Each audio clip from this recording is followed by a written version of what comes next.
Paperarelloo by Andrew Langs.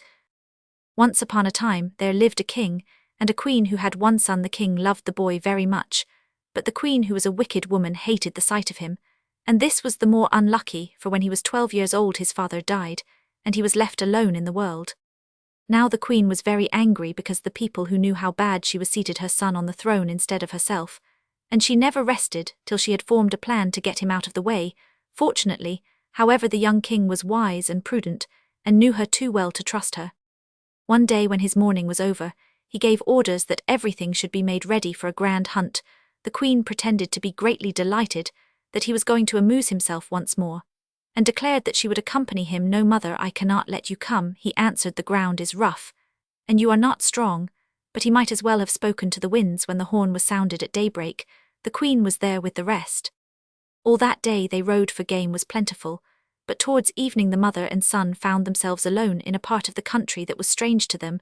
They wandered on for some time without knowing where they were going, till they met with a man whom they begged to give them shelter. "Come with me," said the man gladly, for he was an ogre, and fed on human flesh, and the king and his mother went with him, and he led them to his house. When they got there, they found to what a dreadful place they had come, and falling on their knees, they offered him great sums of money if he would only spare their lives. The ogre's heart was moved at the sight of the queen's beauty, and he promised that he would do her no harm, but he stabbed the boy at once, and binding his body on a horse, turned him loose in the forest. The ogre had happened to choose a horse which he had bought only the day before, and he did not know it was a magician, or he would not have been so foolish as to fix upon it on this occasion. The horse no sooner had been driven off with the prince's body on its back than it galloped straight to the home of the fairies, and knocked at the door with its hoof.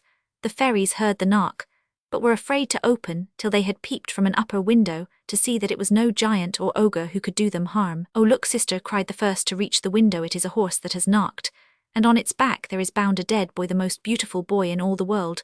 Then the fairies ran to open the door, and let in the horse, and unbound the ropes which fastened the young king on its back, and they gathered round to admire his beauty, and whispered one to the other, "We will make him alive again, and will keep him for our brother." And so they did, and for many years they all lived together as brothers and sisters. By and by the boy grew into a man, as boys will, and then the oldest of the fairies said to her sisters, "Now I will marry him, and he shall be really your brother." So the young king married the fairy, and they lived happily together in the castle. But though he loved his wife, he still longed to see the world. At length this longing grew so strong on him that he could bear it no more, and calling the fairies together, he said to them, "Dear wife and sisters, I must leave you for a time, and go out and see the world, but I shall think of you often, and one day I shall come back to you." The fairies wept and begged him to stay, but he would not listen, and at last the eldest, who was his wife, said to him, "If you really will abandon us, take this lock of my hair with you, you will find it useful in time of need." So she cut off a long curl and handed it to him. The prince mounted his horse and rode on all day without stopping once. Towards evening he found himself in a desert, and look where he would, there was no such thing as a house or a man to be seen. "What am I to do now?" he thought. "If I go to sleep here, wild beasts will come and eat me, yet both I and my horse are worn out, and can go no further." Then suddenly he remembered the fairy's gift, and taking out the curl he said to it, "I want a castle here, and servants and dinner, and everything to make me comfortable tonight, and besides that I must have a stable and fodder for my horse." And in a moment the castle was before him, just as he had wished. In this way he travelled through many countries, till at last he came to a land that was ruled over by a great king. Leaving his horse outside the walls, he clad himself in the dress of a poor man, and went up to the palace. The queen, who was looking out of the window, saw him approaching, and filled with pity, sent a servant to ask who he was, and what he wanted. "I am a stranger here," answered the young king, "and very poor. I have come to beg for some work." "We have everybody we want," said the queen. When the servant told her the young man's reply, "We have a gatekeeper, and a hall porter, and servants of all sorts in the palace. The only person we have not got is a gooseboy. Tell him that he can be our gooseboy if he likes." The youth answered that he was quite content to be gooseboy, and that was how he got his nickname of Paperarelloo. And in order that no one should guess that he was any better than a gooseboy should be, he rubbed his face and his rags over with mud, and made himself altogether such a disgusting object that every one crossed over to the other side of the road when he was seen coming. "Do go and wash yourself, Paperarelloo," said the queen sometimes, for he did his work so well that she took an interest in him. "Oh, I should not feel comfortable if I was clean, your majesty," answered he, and went whistling after his geese. It happened one day that owing to some accident to the great flour mills, which supplied the city, there was no bread to be had, and the king's army had to do without. When the king heard of it, he sent for the cook, and told him that by the next morning he must have all the bread that the oven heated 7 times over could bake. "But your majesty, it is not possible," cried the poor man in despair. "The mills have only just begun working, and the flour will not be ground till evening, and how can I heat the oven 7 times in one night?" "That is your affair," answered the king, who, when he took anything into his head, would listen to nothing. "If you succeed in baking the bread, you shall have my daughter to wife, but if you fail, your head will pay for it." Now Paperarelloo, who was passing through the hall where the king was giving his orders, heard these words, and said, "Your majesty, have no fears, I will bake your bread." "Very well," answered the king, "but if you fail, you will pay for it with your head," and signed that both should leave his presence. The cook was still trembling with the thought of what he had escaped, but to his surprise Paperarelloo did not seem disturbed at all, and when night came he went to sleep as usual. "Paperarelloo," cried the other servants, when they saw him quietly taking off his clothes, "you cannot go to bed, you will need every moment of the night for your work. Remember, the king is not to be played with." "I really must have some sleep first," replied Paperarelloo, stretching himself and yawning, and he flung himself on his bed and was fast asleep in a moment. In an hour's time the servants came and shook him by the shoulder. "Paperarelloo, are you mad?" said they. "Get up, or you will lose your head." "Oh, do let me sleep a little more," answered he, and this was all he would say, though the servants returned to wake him many times in the night. At last the dawn broke, and the servants rushed to his room crying, "Paperarelloo, Paperarelloo, get up, the king is coming, you have baked no bread, and of a surety he will have your head." "Oh, don't scream so," replied Paperarelloo, jumping out of bed as he spoke, and taking the lock of hair in his hand, he went into the kitchen, and behold, there stood the bread piled high for 5-6 ovens full, and the 7th still waiting to be taken out of the oven. The servant stood and stared in surprise, and the king said, "Well done, Paperarelloo, you have won my daughter," and he thought to himself, "This fellow must really be a magician." But when the princess heard what was in store for her, she wept bitterly, and declared that never, never would she marry that dirty Paperarelloo. However, the king paid no heed to her tears and prayers, and before many days were over the wedding was celebrated with great splendor, though the bridegroom had not taken the trouble to wash himself, and was as dirty as before. When night came, he went as usual to sleep among his geese, and the princess went to the king, and said, "Father, I entreat you to have that horrible Paperarelloo put to death." "No, no," replied her father, "he is a great magician, and before I put him to death, I must first find out the secret of his power, and then we shall see." Soon after this a war broke out, and everybody about the palace was very busy polishing up armor and sharpening swords, for the king and his sons were to ride at the head of the army.